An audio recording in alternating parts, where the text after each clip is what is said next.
Heya and welcome to Neverwinter with Aragon. So in this video I'd like to show you the new companion, the Eladrin, which we obtained through the pack, and now it's also available on the Zen store.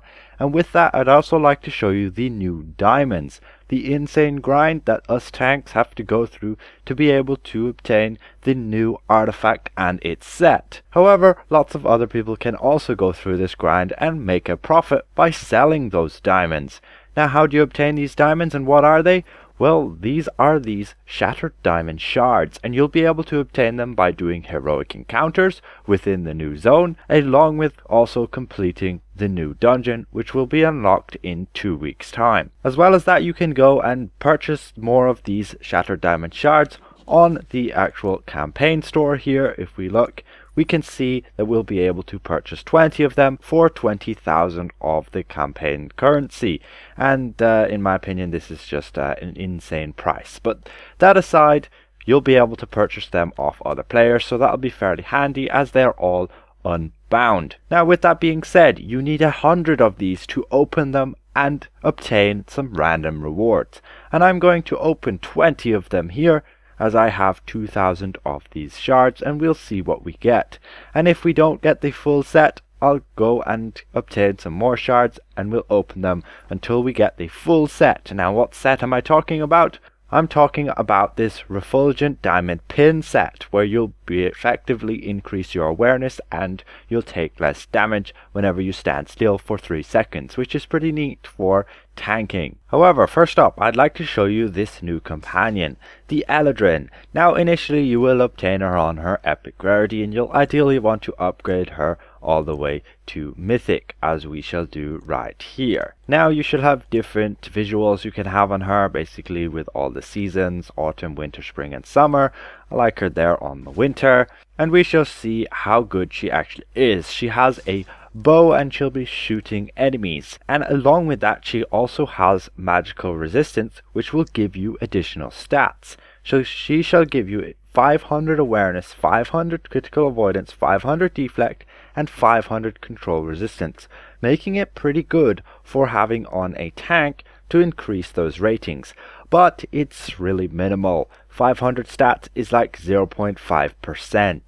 But anyway, she also has the ability to teleport behind her enemy and attack them with her weapon. She can shoot a poison arrow, and that's pretty much it. And we'll go and actually see what she does against a dummy. I currently have it set up so I have these Indomitable Runestones giving 20%. I have 6 of those, along with 3 Warlord inspirations there. We should go and see what she's like against a dummy. So here we are within the Trade of Blades. We attack our target, and she'll begin shooting arrows at it. Well, at least she should. Now she teleports behind and she begins shooting a flurry of arrows. We give her combat advantage, we have all the sword markers, and we can see what type of damage she will deal.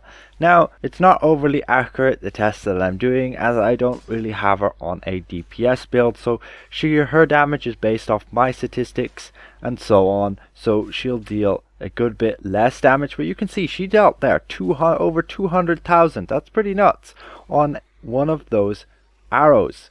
That stab, I believe, after she teleported. We can see she's just doing some standard hits there, average up to 20,000, some bleeds, and we'll see she does that big hit again there, and it's over 200,000.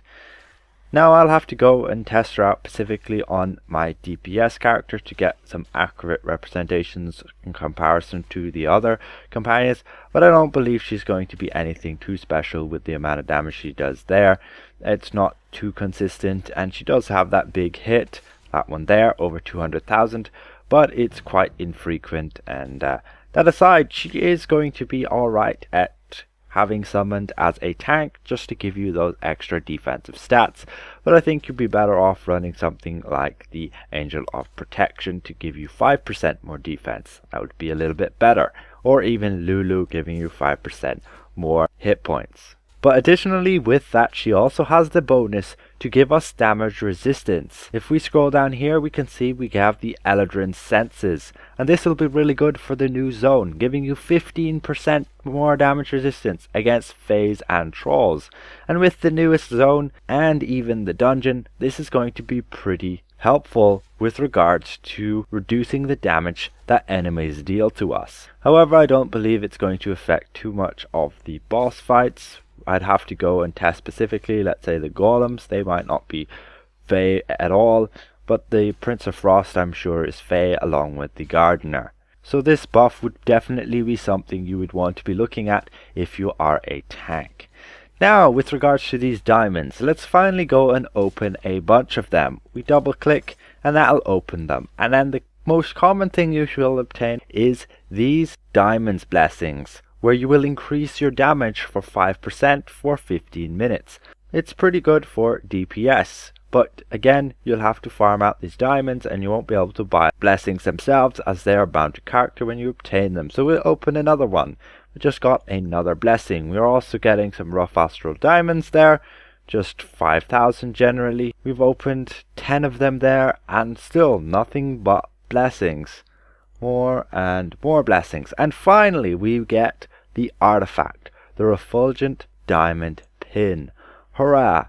And this artifact you'll be able to upgrade all the way to mythic, giving you those statistics there, and when you cast it you'll effectively deal a decent amount of damage and you'll decrease the amount of damage that enemies deal for 15 seconds by 5%, and allies will gain increased combat advantage. So let's open, we have 7 more here, and see what we can obtain if we get anything more. And here we obtained the crystal crown. So this seems to be where we'll be able to obtain those appearance items, these transmutes. And we can probably get the fairy wings here, but we shall see. We'll open another few more. That's all I really have left, and we got a brilliant diamond. Sure, why not? It is a diamond after all. And there we obtained a blessing from every one of them, and then you just can on a chance obtain some other rewards. Now I'll go copy over a load more and I'll see if we can obtain anything more like the actual full tank set. That's ideally what I want to be obtaining.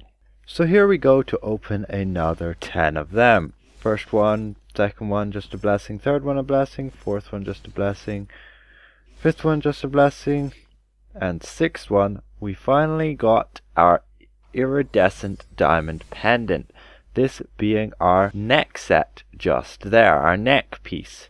So that's good, 2 down, we just need 1 more to go, and there we go, we get our waist piece. Now all of these are not bound whatsoever, so you'll be able to trade them between your characters and level them up. However, the fashion there is bound to account, and those blessings being bound to character, unfortunately.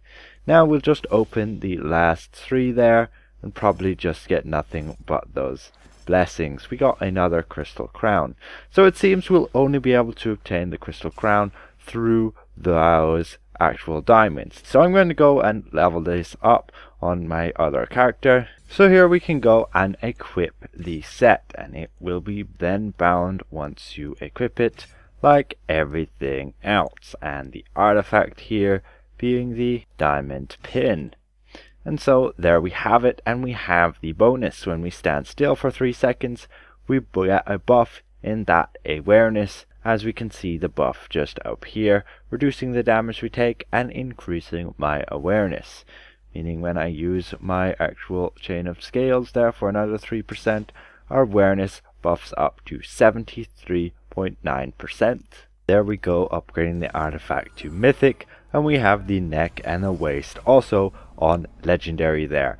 But it has the item level of 980, which is just a little bit less than those mastered glitchstone set, with the +1 being at 10,010. But that's really minuscule amounts of item level, so it doesn't particularly matter there. But what I do lose out on is the constitution.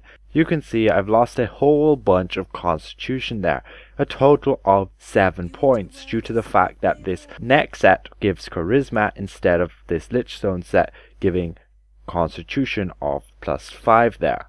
Now I'm not sure exactly what's up with the set right now. It seems a little bit bugged in regards to tooltips and the stats it's giving, as it's only giving lower amount of combined rating, along with only 4 charisma there.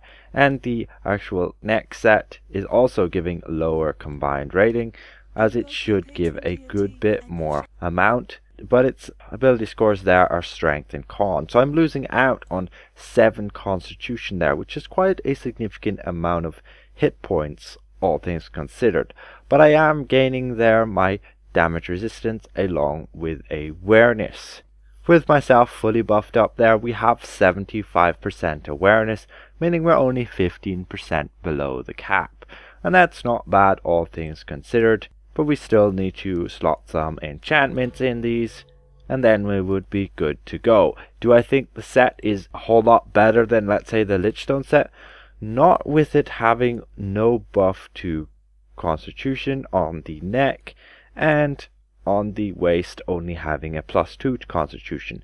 And then the artifact itself, we're again still losing hit points, because it doesn't actually grant hit points. It just gives power, critical avoidance, and combat advantage. Whereas you could use something like the Storyteller Journal, another one of them, and that would give you more hit points. Or at least you could use an artifact like the Erratic Drift Globe to give you hit points, defense, and deflection. That would be a bit better. So unfortunately, this set isn't really that great. Sure, it's something to grind towards, something to have that's unique and different from others. It's decent, I guess, but it's not going to be too much more of a difference. The only time I really recommend running this set is when you're going against a boss fight, and a boss where you know you won't really move a whole lot. And also in trials as well, like in Zariel or Tar the Med Mage, this can be very helpful just to give you that extra boost in survivability. The hit point loss compared to the survivability buff through those defensive stats from this set does make up for that loss you do take in hit points. So that's pretty much it, just showcasing the new Eladrin companion along with what you can actually obtain through those Shattered Diamond Shards. Hopefully this was somewhat helpful, and if I presented this well, consider leaving the video a like, and if you're new around here, consider subscribing, and we'll see you guys around. Goodbye for now.